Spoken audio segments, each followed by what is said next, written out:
पप्पू वर्मा। कहाँ घर है आपका? आंवला, बरेली जनपद में आंवला तहसील पड़ता है। हाँ, क्या करते हैं आप?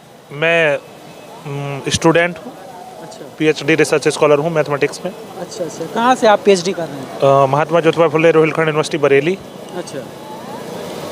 कहा यह जाता है कि जो मौजूदा सरकार है वो युवाओं को जो रोज़गार दे रही है वो एडहॉक पर रख रही है, चाहे वो पीएचडी के स्कॉलर्स हों या नेट जेआरएफ क्वालिफाई किए हुए युवा हों। क्या लगता है आपको? अभी दिल्ली यूनिवर्सिटी से लक्ष्मण यादव को निकाल दिया गया, कैसे देखते हैं इसे? एक्चुअल में बात रोज़गार की है तो रोज़गार जो है ना, रोज़गार एक प्रकार से यदि आपके अंदर क्वालिटी है और आप अच्छे से अपना तैयारी कर रहे हैं तो कहीं ना कहीं रोज़गार तो आपको मिल ही जाएगा। और शिक्षा का मतलब ये भी नहीं है कि आप एकदम सीधे नौकरी पा जाए। अपना कुछ जब माइंड डेवलप हो जाएगा तो अपना स्किल के आधार पे भी कुछ ना कुछ कर सकता है। स्किल डेवलपमेंट के थ्रू जो प्रधानमंत्री कौशल विकास योजना है उसके थ्रू भी बहुत सारे अपने आप को आत्मनिर्भर बनाने के लिए योजनाएं चल रही हैं। और बाकी हायर एजुकेशन में आप जाएंगे तो वहाँ से इंजीनियर्स में, मेडिकल्स में तो अलग अलग सारे युवा अपना करियर फोकस कर ही रहे हैं। और थोड़ा कम मतलब वैकेंसी का अभाव रहता है कहीं ना कहीं। अब इतना पॉपुलेशन है तो सबको तो एकदम सरकारी नौकरी मिलना पॉसिबल नहीं है। 24 में उम्मीद क्या लग रही है आपको? क्योंकि 2 टर्म जो है बीजेपी के अच्छे आए हैं और एक बहुमत की सरकार बनी है, इस बार क्या उम्मीद लग रही है? देखिए, चुनाव की बात यह है कि जिसकी जितनी बेहतर स्ट्रेटजी होती है वो उतने ही बढ़िया उसके जो फील्ड प्लेसमेंट होता है ना उसी के अकॉर्डिंग उसके रिजल्ट्स भी आते हैं। अब भारतीय जनता पार्टी की बात करें या मोदी जी के कार्यकर्ताओं की या उनके नेताओं की बात करें तो लोग पहले से ना एक पूरा फील्ड बिछाते हैं और उसके अकॉर्डिंग सीक्वेंस में सिस्टमेटिक तरीके से काम करते हैं। बाकी लोगों का कार्यशैली उतना अच्छा शायद नहीं रहा, जिस वजह से उनकी मतलब कहीं ना कहीं उन लोग को परेशानी हुई।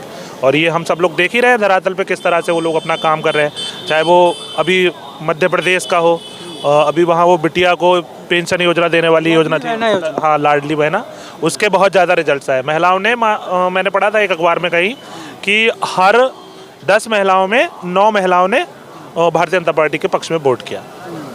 और ये सब चीज़ें हैं। बाकी इनके नेशनल नीति भी काफ़ी अच्छी है और प्रदेश में तो हम लोग देख ही रहे हैं अपने यहाँ योगी जी है, काफ़ी बेहतर काम भी कर रहे हैं। बस सबसे बड़ी समस्या उत्तर प्रदेश में जो है वो थोड़ी जो गाय वाली समस्या है ना, वो सबसे बड़ी घनिष्ठ समस्या है। किस तरह की समस्या है? गाय जैसे गाय सड़कों पे घूम रही है और किसान की फसलों को भी खा रही है तो उससे गाय तो किसने? किसानों ने ही छोड़ा। किसानों ने छोड़ा है, लेकिन उसके पीछे कारण ये रहा कि इन्होंने जिस तरह से एकदम गाय को बैन कर दिया कि मतलब उसको बेच नहीं सकते, तो बेचने के बैन करने की वजह से अब एकदम सब हड़बड़ाहट में छोड़ दिए। तो स्लाटर हाउस के लिए आप कह रहे हैं ना कि कहीं ना कहीं वो स्लाटर हाउस में जाती थी? नहीं, वो तो जाती थी तो 100% नहीं जाती थी ना स्लाटर हाउस में। किसान पालता भी था ना, उससे दूध भी लेता था ना। अब मार्केट में छोटा किसान जो रहता है जिसके घर में 4 गाय है तो वो अपनी आजीविका भी उसको बेच के ही चलाता था कहीं ना कहीं। तो वो चीज़ें बंद होने से किसान एकदम डर गया कि यार गाय को अब डालें कहाँ।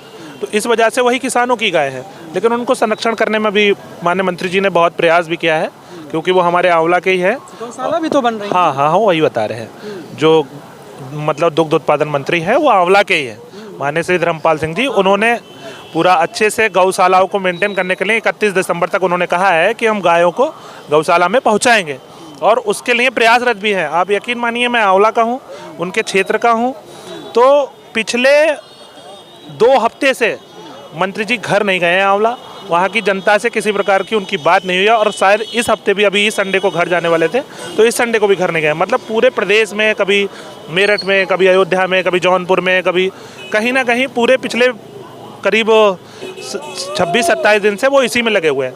और 31 तारीख तक का उनका पूरा प्रयास है कि सड़क पे घूमने वाली प्रत्येक गाय जो है वो गौशाला तक पहुँचे। इसके लिए प्रयासरत हैं वो स्वयं भी और उनके संबंधित अधिकारी भी। उन्होंने ये जिम्मेदारी पंचायत राज अधिकारियों को और विकास खंड लेवल के जो ग्राम विकास अधिकारी हैं और जो ग्राम प्रधान हैं और जो पंचायत सहायक हैं, इन लोगों को इसकी रिस्पॉन्सिबिलिटी दी है कि वो लोग इसमें सहयोग करें और गांव के लोगों को भी सहयोग करने को बोला है। हमने पूछा है कि मतलब आखिर वो सत्ता में क्यों नहीं आ रहे, तो उसका मेन कारण ये भी है कि आज का जो समाज है वो थोड़ा ना पहले के लेवल से वेल एजुकेटेड है। ये बात आप भी जान रहे हैं। शिक्षा में कहीं ना कहीं हम लोग का थोड़ा बहुत परसेंटेज लेवल बढ़ा है। तो हम सोच सकते हैं कि जो बहुत समाजवादी पार्टी की बात कर लें, यहाँ क्षेत्रीय पार्टी है और बहुत ताकतवर पार्टी भी है उत्तर प्रदेश में, तो परिवारवाद के कई कारण रहे जिनकी वजह से वो सत्ता में एक बार चले गए हैं, तो वापस लौटना उनका मुश्किल हो गया है और मुश्किल ही हमको लग रहा है रहेगा।